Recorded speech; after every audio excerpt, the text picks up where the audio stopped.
आप देख रहे हैं स्वदेश न्यूज। मैं हूं आपके साथ अंशुल शर्मा और आज हम बात करेंगे निशाने पर हिंदुस्तान। जी हां, तालिबान ने अफगानिस्तान में जो कहर बरपा रखा है उसमें अब पाकिस्तान भी उसका साथ देगा। 10,000 से ज्यादा पाकिस्तानी लड़ाके हाल ही में अफगानिस्तान के वॉर जोन में पहुंचे। पाकिस्तानी खुफिया एजेंसी यानी आईएसआई ने इन लड़ाकों को आदेश दिए हैं कि वो अफगानिस्तान में भारत की मदद से तैयार हुए इंफ्रास्ट्रक्चर को तबाह करें। भारत ने यहां पर कई सेक्टर में निवेश किया है और हाल ही में भारत ने काबुल में पीने का पानी मुहैया कराने के लिए शहतूत बांध के साथ ही कई अन्य योजनाओं के लिए $35 लाख निवेश करने का ऐलान किया था। भारत ने अफगानिस्तान के शिक्षा क्षेत्र में भी एक बड़ा योगदान दिया है। तो और क्या कुछ किया है भारत ने, देखिए रिपोर्ट। 2 दशकों में भारत ने अफगानिस्तान में करीब $3 से ज्यादा का निवेश किया और इस निवेश से यहाँ पर कई निर्माण कार्य किए जा रहे हैं, जिसमें 2015 में बनकर तैयार हुई अफगान पार्लियामेंट बिल्डिंग और डेलारम जरांज सलमा डैम के बीच 218 किलोमीटर लंबी रोड भी शामिल है। खबरों के अगर माने तो पाकिस्तानी आतंकियों को खास निर्देश दिए गए हैं और उन्हें अफगानिस्तान में भारत की साख मिटानी है। भारत ने इतने सालों में यहाँ जो मदद पहुंचाई है वो उसे तो पूरी तरीके से खत्म करना है।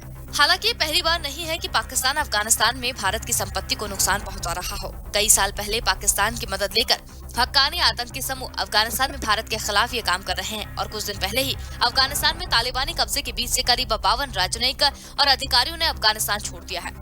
अफगानिस्तान में अभी मौजूद भारतीय अधिकारी तय नहीं कर पा रहे हैं कि उन्हें वहां पर रुकना चाहिए या नहीं, क्योंकि तालिबान की तरफ से उन्हें किसी भी तरह का भरोसा नहीं दिलाया गया है कि उन पर हमला नहीं किया जाएगा। भारतीय एजेंसियां काबुल में एयरपोर्ट पर नजर बनाए हुए हैं, जिसकी सुरक्षा ज्यादा दिनों तक अमेरिकी सेना के हाथ में नहीं रही। यहाँ सिविल कामों में जुटे भारतीय लोगों को पहले ही अफगानिस्तान छोड़कर जाने को कह दिया गया है। वहीं अफगानिस्तान में अब और तालिबान का खतरा बढ़ गया है, क्योंकि 50 इंडियन डिप्लोमेट्स और कर्मचारियों ने कंधार का दूतावास छोड़ दिया है। आतंकी संगठन के प्रवक्ता ने एक दावा किया है जिसमें 85% हिस्से पर कब्जा किया गया है। अफगानिस्तान में तालिबान के बढ़ते वर्चस्व ने अमेरिका, रूस और भारत समेत कई देशों के लिए परेशानी खड़ी कर दी है। सूत्रों से मिली जानकारी के अनुसार भारत में 50 डिप्लोमेट और कर्मचारी ने कंधार और दूतावास खाली कर दिया है, क्योंकि यहाँ पर आपातकालीन सेवाएं चालू हैं। विदेश मंत्रालय के प्रवक्ता अरिंदम बागची ने कहा कि दूतावास को बंद नहीं किया गया। कंधार में तालिबान और अफगानिस्तान की आर्मी में चल रही लड़ाई को देखते हुए स्टाफ को कुछ दिनों के लिए बुला लिया गया। बताया जा रहा है कि दूतावास के स्टाफ को एयरफोर्स के विमान से भारत लाया गया। यहाँ पर जाने और वापस आने के लिए पाकिस्तान के रूट का इस्तेमाल नहीं किया गया। तालिबान के प्रवक्ता सुशील शाहीन ने एक इंटरव्यू में दावा किया है कि अफगानिस्तान के 85% हिस्से पर तालिबान कब्जा कर चुका है। भारत सरकार की तरफ से कई बार कहा जा चुका है कि कंधार और मजार शरीफ के दूतावासों को बंद नहीं किया जाएगा। यहाँ पहले की तरह व्यवस्थाएं जारी रहेंगी। अफगानिस्तान में तालिबान के कब्जे का दायरा बढ़ाने के साथ ही रूस और चीन सतर्क हो गए हैं। रूस के राष्ट्रपति व्लादिमीर पुतिन ने कहा कि तालिबान मध्य एशियाई देशों की सीमाओं का सम्मान करे और ये सभी सोवियत संघ का हिस्सा थे। ब्यूरो रिपोर्ट, स्वदेश न्यूज। तो तालिबान और पाकिस्तान का याराना किस तरीके से उजागर हुआ है। पाकिस्तान अफगानिस्तान पहुंचे 10,000 पाकिस्तानी लड़ाके और आईएसआई के भारत के खिलाफ मंसूबे कितने खतरनाक है ये भी हम आपको बता रहे हैं। तो पाकिस्तान पूरी तरीके से हाथ धोकर अब हिंदुस्तान के पीछे पड़ गया है। हिंदुस्तान को लेकर किस तरीके से उसकी नापाक हरकतें हैं, वो किस तरीके से हिंदुस्तान पर कब्जा करने की कोशिश कर रहा है, उस पर आज हम बात करेंगे। और इस पर चर्चा के लिए हमारे साथ विंग कमांडर प्रफुल्ल बख्शी जी जुड़े हुए हैं। प्रफुल्ल जी, बहुत स्वागत है आपका स्वदेश न्यूज में। आज हम आपसे जानेंगे कि किस तरीके से अफगानिस्तान की सहारा लेकर पाकिस्तान हिंदुस्तान को टारगेट कर रहा है। तो इस पूरे मुद्दे को लेकर आपका क्या कहना है? देखिए, ये पाकिस्तान की जो नई फॉरेन पॉलिसी और रणनीति है, इसके तहत ये आप समझ जाइए कि पाकिस्तान की आर्मी बेसिकली आईएसआई के साथ मिलकर, तालिबान एलिमेंट के साथ मिलकर जो इनका गुट बना है और ये तालिबान को सपोर्ट कर रहे हैं टू ऑक्यूपाई अफगानिस्तान। तो जो अब तालिबान की फोर्सेस अफगानिस्तान में हैं, वो इनके सपोर्ट से ही अब वो आगे बढ़ रही हैं और वैसे ही अफगानिस्तान की फोर्सेस का जो मनोबल बिल्कुल खत्म हो गया है, वो तालिबान का सामना करने लायक नहीं है।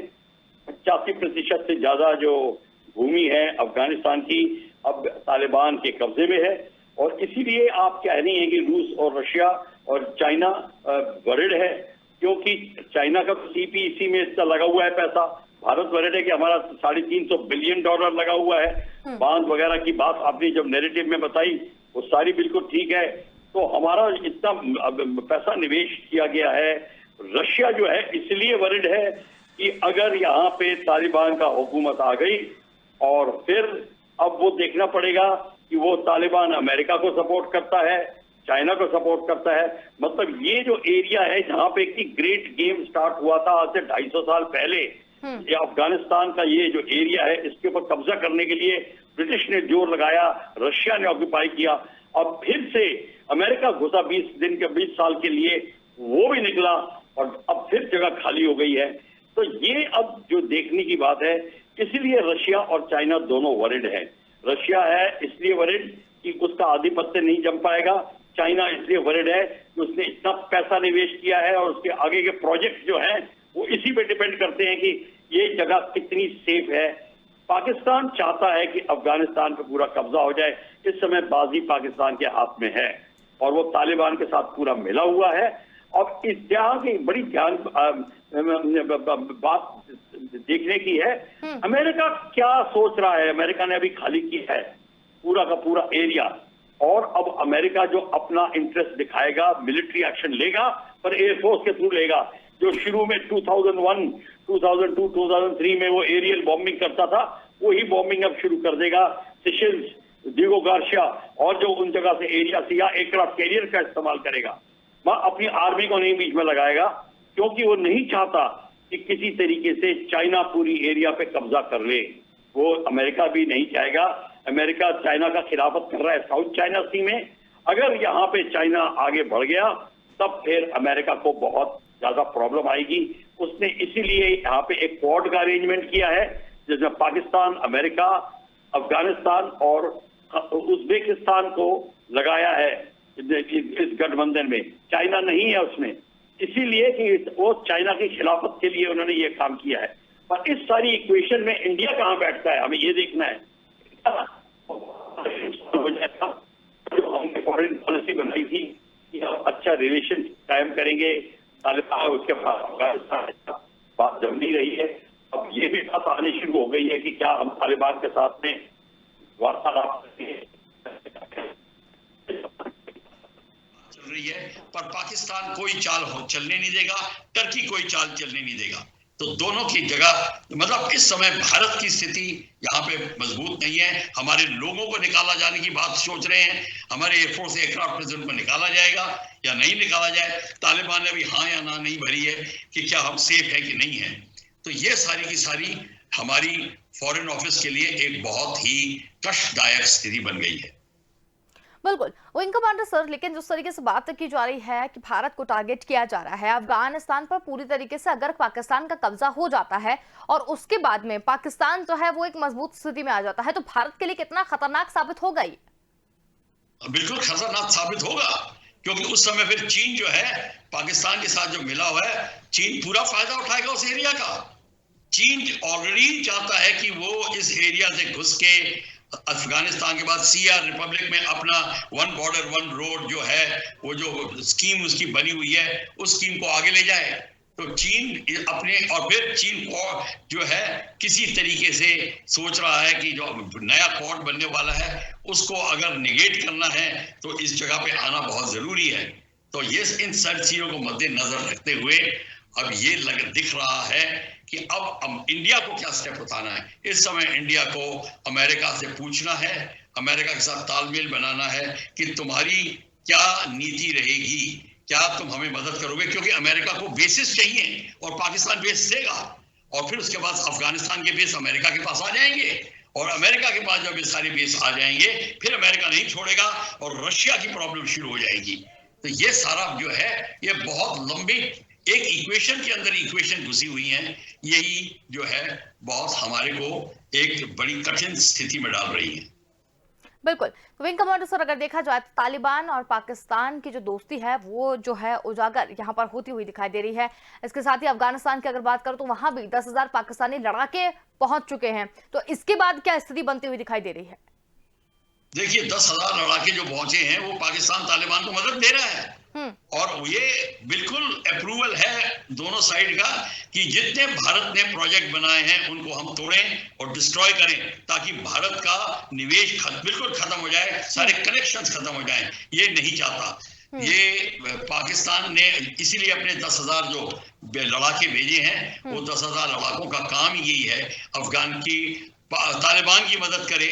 और इस समय अफगानिस्तान को पता चल गया है कि अब हमारी जो एक किस्म से स्थिति है वो विज़ावी पाकिस्तान वो कितनी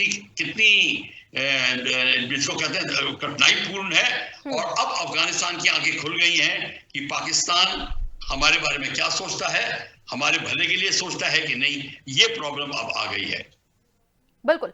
तो विंग कमांडर सर, अब अगर पूरी बात की जाए, पाकिस्तान जिस तरीके से टारगेट कर रहा है हिंदुस्तान को, और उसके बाद में चीन जो है वो भी कहीं ना कहीं एक मोहरा पाकिस्तान को बनाकर भारत पर कब्जा करने की कोशिश कर रहा है, तो यहाँ पर सारी चीजों को अगर देख लिया जाए तो भारत की अभी स्थिति क्या है? पहला सवाल तो आपसे यह है कि इन सारी चीजों को देखते हुए, क्योंकि अब तो सारी चीजें आंखों देखी सामने आ रही हैं, किस तरीके से भारत को टारगेट किया जा रहा है, किस तरीके से भारत पर कब्जा करने की कोशिश यहाँ पर की जा रही है, तो पहला सवाल तो ये कि भारत अभी किस स्थिति में है, और दूसरा इससे निपटने के लिए भारत को अभी क्या करना चाहिए? देखिए, भारत पे कब्जा करने की जो बात है ये अभी क्लियर नहीं है। ये ऐसी कोई बात नहीं है, पाकिस्तान भारत पे कब्जा नहीं कर सकता। हाँ, उनका मतलब ये है कि जो 2 फ्रंट वॉर का सिनेरियो खुलेगा चाइना और पाकिस्तान के साथ मिलके, उसमें भारत की स्थिति और कमजोर हो जाएगी, क्योंकि जितने बेसेस आएंगे उसमें चाइना घुसेगा, चाइना उनका फायदा उठाएगा। इसीलिए अमेरिका बेस बनाना चाहता है कि चाइना वहां फायदा ना उठाए। तो ये जो मैंने बताया है, ये खेल के अंदर खेल जो हो रहा है ये बड़ा ही विचित्र हो रहा है। चाइना घुसना चाहता है, अमेरिका उसको घुसने नहीं देना चाहता। और इंडिया की मदद तभी मिलेगी कि अमेरिका स्ट्रॉन्ग स्टेप ले और चाइना को घुसने से रोके। अगर चाइना वहां घुस जाता है तो फिर 2 फ्रंट वॉर नहीं है, 1 फ्रंट बन जाएगा, लद्दाख से लेके पीओके तक, और अफगानिस्तान का एक 1 फ्रंट बनेगा हमारे लिए। वो हमारे लिए नदर्न फ्रंट बन जाएगा, नॉर्थ वेस्टर्न फ्रंट या नदर्न फ्रंट जो भी कहिए उसको, वो बन जाएगा। उधर चाइना उस साइड में होगा, ईस्ट के अंदर ये बनेगा हमारे लिए। तो हमारे लिए जो है एक बहुत कठिन स्थिति बनेगी। वेस्टर्न फ्रंट, ईस्टर्न फ्रंट जो होगा, ये 1 front continuous up to Gilgit, up to मतलब आप सोच लीजिए बलूचिस्तान तक, वो सारा एक पूरा आर्क जो है वो हमारे खिलाफ हो जाएगा। और इस समय चाइना पूरी मदद उठाएगा, पाकिस्तान की मदद करेगा। तो पाकिस्तान के साथ वो इसलिए मदद करेगा कि उसने पैसे लगाए हैं, उसका गदार पोर्ट प्रॉब्लम में आ जाएगा। अगर अमेरिका वहां पहुंच जाता है पहले, और अमेरिका चाहता है कि चाइना का निवेश ना हो, तो सबसे पहले गदार पोर्ट को नेगेट करेंगे, कारकोरम हाईवे को नेगेट करेंगे, जो अलमाटा से लेके गदार पोर्ट तक जाता है। वो जो है बेसिक प्रॉब्लम वहां पे खड़ी हो सकती है। इस समय हमको ये देखना है कि इस इक्वेशन में हम किस तरीके से अपना फायदा ला सकते हैं। तो हमको इस समय अमेरिका पे पूरा विश्वास करना पड़ेगा कि अगर वो घुसता है तो पाकिस्तान और चाइना के लिए महंगा पड़ेगा, अगर वो नहीं घुसता तो हमारे लिए स्थिति बहुत महंगी होगी। तो ऐसी स्थिति में फिर भारत को क्या करना चाहिए? देखिए, भारत के लिए गेम अब बिल्कुल ओपन है। भारत को अपनी जितनी प्रोग्रेस डिफेंस में कर रहे थे उसको 5 गुना बढ़ा देना पड़ेगा। अब हमको सारी की सारी ये बाकी जो सियासत एक्टिविटी चल रही है ऊपर नीचे की, इस सबको थोड़ा साइड लाइन रखना पड़ेगा और कहना थोड़ी देर इसको शेल्फ में रखना पड़ेगा। आपको अब आपकी सिक्योरिटी पे हनन आ रहा है। जितनी जल्दी हमारे पॉलिटिशियंस इस बात को समझ जाएं उतना ही बेटर है। अभी तो सब कुछ अच्छा लग रहा है क्योंकि बंदूकें आपके घर तक नहीं पहुंची हैं। जब आपके घर तक पहुंचने लग जाएंगी फिर वो बहुत टू लेट। इस समय स्थिति इतनी गंभीर बन गई है कि हमको सब कुछ भूल के, सारी ऑपोजिशन को भूल के, सब अब एकजुट मिलके सबको काम करना है और हर एक काम डबल, ट्रिपल, 5 गुना स्पीड पे काम करना पड़ेगा। हमको जितने इंडस्ट्री डेवलप करनी है, रोड्स कंस्ट्रक्शन सब करना है। और किस तरीके से मैं जैसे पहले आपके चैनल में बोल चुका हूं, हमको अब अलायंस, क्वाड का अलायंस को मिलिट्री अलायंस बनाना पड़ेगा। अगर क्वाड को आप मिलिट्री अलायंस बना देते हैं तो भारत पे हमला, उन सब पे हमला होगा, उन पे हमला, भारत पे हमला होगा। यानी कि अगर चाइना आपके ऊपर हावी होने की कोशिश करता है तो जापान की भी प्रॉब्लम होगी, अफगानिस्तान, ऑस्ट्रेलिया की प्रॉब्लम होगी, अमेरिका की प्रॉब्लम होगी। अमेरिका हर जगह हाथ डाल के तो बैठा हुआ है। अब हमें देख रहे हैं अमेरिका क्या करेगा। वो साउथ चाइना सी में हाथ डाला हुआ है, उधर क्वाड में हाथ डाला है, इधर क्वाड में हाथ डाला है, मतलब साउथ चाइना सी और वो क्वाड में हाथ डाल रहा है, अफगानिस्तान वाले क्वाड में हाथ डाल रहा है, कहाँ नहीं है, और अफगानिस्तान से गायब हो गया है। तो देखिए क्या स्थिति है। अपनी फौज तो हटा दी है, शिप्स लाएगा, एयरक्राफ्ट लाएगा, एयरक्राफ्ट कैरियर लाएगा, क्योंकि वो सिर्फ चाहता है कि किसी तरीके से उसके सैनिक की हनन ना हो और दुश्मन के सैनिकों को जितना मार सके मारे। पर ये तो उसकी रणनीति है, वो आगे की बात है। पर इस समय जो है स्थिति यहीं पे है। तो भारत को अपना क्वाड में स्थिति मजबूत करनी होगी, अपने घर के अंदर की स्थिति मजबूत करनी होगी, और डिफेंस, कॉर्पोरेट सेक्टर और ये प्रोडक्शन जिसमें हमें स्वावलंबी बनना पड़ेगा। बिल्कुल विंग कमांडर सर, यहाँ पर एक सवाल और निकलकर सामने आ रहा है कि आईएसआई के भारत के खिलाफ खतरनाक मंसूबे कितने हैं। ये तो समय समय पर भारत को पता चलते ही रहते हैं, भारत को क्या पूरी दुनिया को पता चलते रहते हैं, लेकिन अब भारत के प्रोजेक्ट को तहस नहस करने के भी आदेश जो है वो उस तरीके से दे रहा है। अफगानिस्तान में भारत ने करीब $3 अरब के इंफ्रास्ट्रक्चर के प्रोजेक्ट को वहां पर निवेश किया है, उनको तहस नहस करने की यहाँ पर बात कर रहा है, तो उससे क्या कुछ हो सकता है? देखिए, उससे सारा का सारा हमने जो एक तो निवेश किया है, गुडविल बनाई है, वो सारी बिल्कुल मिट्टी में मिल जाएगी, हमारा पैसा चला जाएगा, और फिर जो हमारा जो पॉलिटिकल एम था वो सारा लॉस्ट हो जाएगा। बिना, और हम लड़ नहीं सकते वहां पे, हम फौज वहां जा नहीं सकती, सिटी ऐसी है कि हमारी फौज पहुंच ही नहीं सकती है। तो एक किस्म से हम नो विन सिचुएशन में पहुंच गए हैं कि वहां पे विक्ट्री की बात ही नहीं है, अब किसी तरीके से सिचुएशन को संभालने की बात आ गई है। इसलिए मैं वापस आता हूं आपको कह के कि जब तक अमेरिका अपना जो कार्ड्स हैं वो टेबल पे नहीं खेलेगा, अभी तक पता नहीं चलेगा क्या होने वाला है, क्योंकि चाइना और पाकिस्तान हावी हो रहे हैं, 10,000 सैनिक भेज दिए हैं। अभी 1 हफ्ते या 10 दिन के अंदर अंदर आप काबुल को गिरता देखेंगे, या काबुल में बहुत घमासान लड़ाई शुरू हो जाएगी, और उसके बाद अफगानिस्तान वो नहीं रहेगा जिसकी जो हम अफगानिस्तान जिसको कहते हैं, आप चाहे उसका नया नाम दे दीजिए, वो बदल जाएगी। ठीक है विंग कमांडर सर, ये तो चलिए अफगानिस्तान की बात होगी कि अफगानिस्तान में हमने इतना निवेश किया है, अगर वो भी तहस नहस हो जाता है तो फिर इस तरह की स्थितियां बनेंगी। लेकिन एक बड़ा सवाल यहाँ पर ये भी निकलकर सामने आ रहा है कि तालिबान से भारत को कितना खतरा है। अभी तक तो हम पाकिस्तान की बात कर रहे थे, चीन की बात कर रहे थे, लेकिन अब तालिबान की अगर बात करें तो तालिबान से भारत को कितना खतरा है? देखिए, वैसे तो तालिबान ने सुनने में आया है, कोई उसका प्रूफ नहीं है, कि भारत को मैसेज भेजा था कि मैं आपके साथ में रिलेशन ठीक रखूंगा, आप चीन में दखल नहीं दूंगा, इत्यादि इत्यादि। पर जिस तरीके से पाकिस्तान का साथ मिल रहा है तालिबान को, पाकिस्तान की आर्मी कमांडर जनरल बाजवा, मुल्ला एलिमेंट्स, तालिबान, वो अफगानिस्तान तालिबान को आप चुपचाप नहीं बैठने देंगे, मतलब कहेंगे कि आप अपना निवेश शुरू करिए, और कश्मीर के अंदर अब टेररिस्ट एक्टिविटी बढ़ेगी। जहां जहां स्थिति पाकिस्तान के हक में आएगी, अफगानिस्तान में, कश्मीर में टेररिज्म बढ़ती चली जाएगी। आप देखेंगे तालिबान इधर आने शुरू हो जाएंगे, और इस समय भारत को फिर वही मैं डायलॉग दोहराऊंगा आपको कि चीन, आप पूछेंगे कि चीन किस तरीके से हम क्या कश्मीर में कर सकते हैं, तो अंशुल जी मैं यही कहूंगा कि आपको अपनी स्थिति कश्मीर में ठीक करनी पड़ेगी। Centralise command, one chain of command, इत्यादि इत्यादि सब मैं वही बात करूंगा। क्वेश्चन ये है कि हमारे को सारी चीज अब डिपेंड करनी है कि ऊंट किस करवट बैठता है अफगानिस्तान में। क्या पाकिस्तान और अफगानिस्तान का गठबंधन, मतलब तालिबान का गठबंधन तगड़ा होता है या नहीं, और अमेरिका हमारा कितना साथ देता है, ये सारा का सारा। और इसीलिए हम अपनी नीति कितनी जल्दी चेंज कर रहे हैं। हाँ, एक चीज और है, अगर आप इस समय एफपीओके के अंदर प्रेशर डालना शुरू कर दीजिए, तब जो है तालिबान और पाकिस्तान की जो गठबंधन है उसमें फिर असर पड़ने लग जाएगा। पर ये जो अभियान हमें चलाना है ये बहुत सीरियस होगा। ये एक छोटा स्ट्राइक नहीं होगी, सर्जिकल स्ट्राइक वगैरह। हमारी आर्मी को पूरा एडवांस करना होगा ताकि पाकिस्तान सब काम छोड़ के इस बात पे आ जाए, और यही मौका है कि अफगानिस्तान पे प्रेशर कम हो जाएगा और इस समय पाकिस्तान पीओके के अंदर अपना प्रेशर हटाने की कोशिश करेगा। ये एक तरीका है। उसमें एक पंथ दो काज ये हैं, हमारा पॉलिटिकल एम जिसको हम दोहराते रहे हैं कि पीओके हमारा है, वो हम लेके रहेंगे।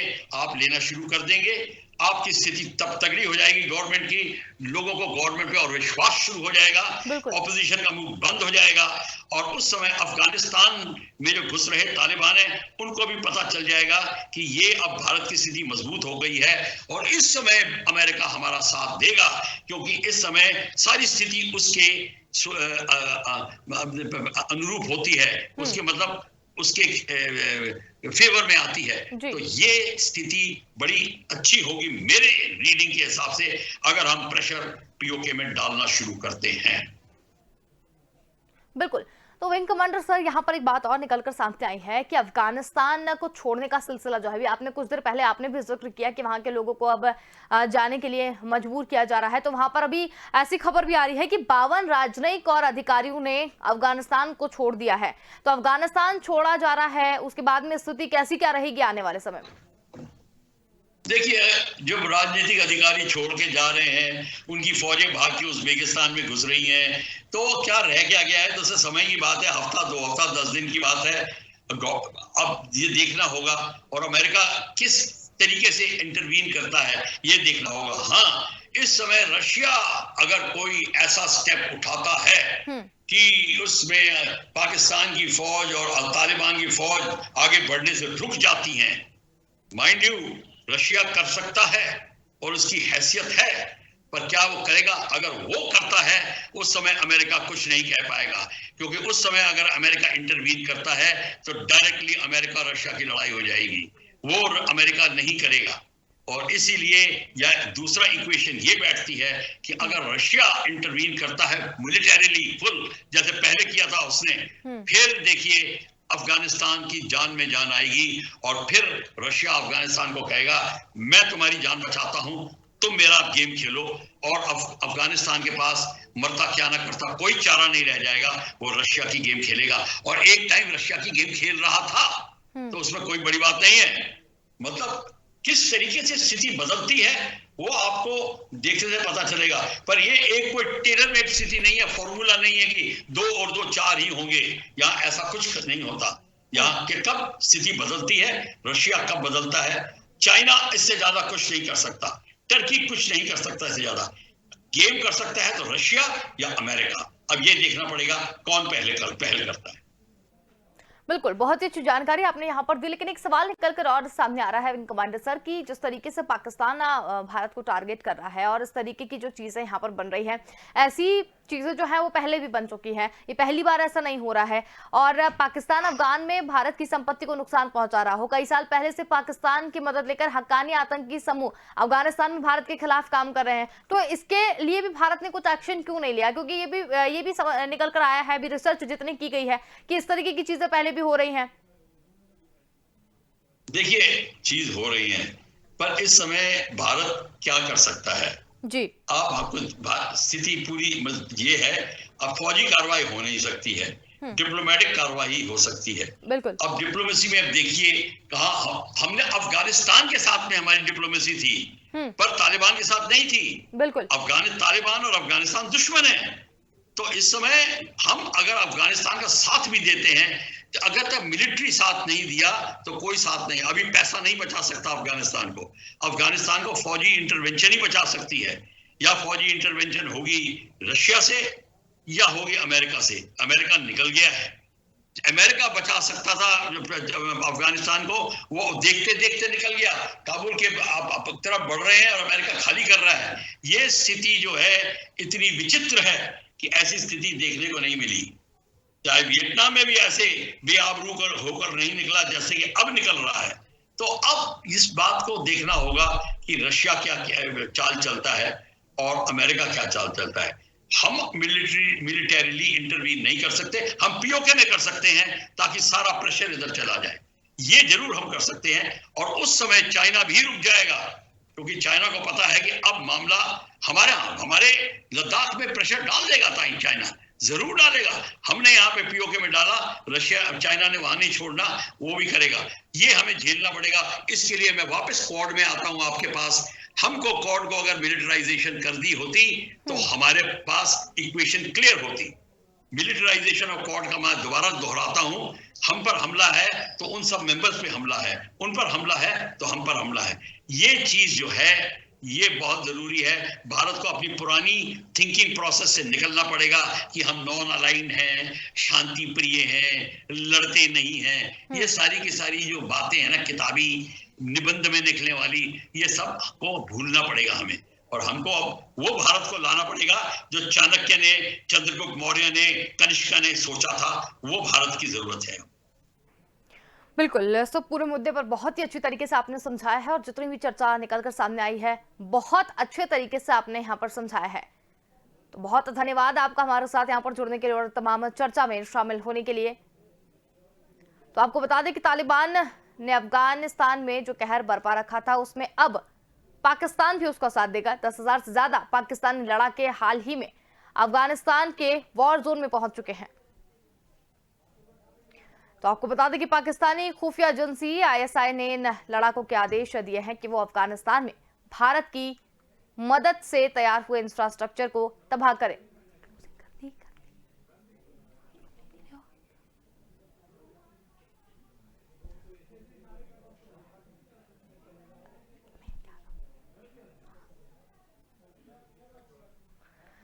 तो भारत ने यहां पर कई सेक्टर्स में निवेश किया है। हाल ही में भारत ने काबुल में पीने का पानी मुहैया कराया है। इसके साथ ही शहतूत बांध के साथ कई योजनाओं के लिए $35 लाख निवेश का ऐलान किया है। भारत ने अफगानिस्तान में शिक्षा के क्षेत्र में कई योगदान दिया है, लेकिन इसके बावजूद भी अब किस तरीके से अफगानिस्तान की सपोर्ट करने के बाद पाकिस्तान मोहरा बना रहा है और पाकिस्तान किस तरीके से हिंदुस्तान को निशाना बना रहा है, ये सभी को दिख रहा है। लेकिन यहाँ पर इस पूरी चर्चा में ये निकलकर सामने आया है कि अब भारत को और कड़क हो जाना चाहिए। भारत को ये देखना चाहिए कि भारत कहां पर है और भारत के ऊपर अगर इस तरीके का अटैक यहां पर किया जाता है या कुछ होता है तो भारत को किस तरीके से निपटना चाहिए, इसकी रणनीति पहले से तय कर लेनी चाहिए। फिलहाल के लिए इतना ही। देखते रहिए स्वदेश न्यूज। नमस्कार।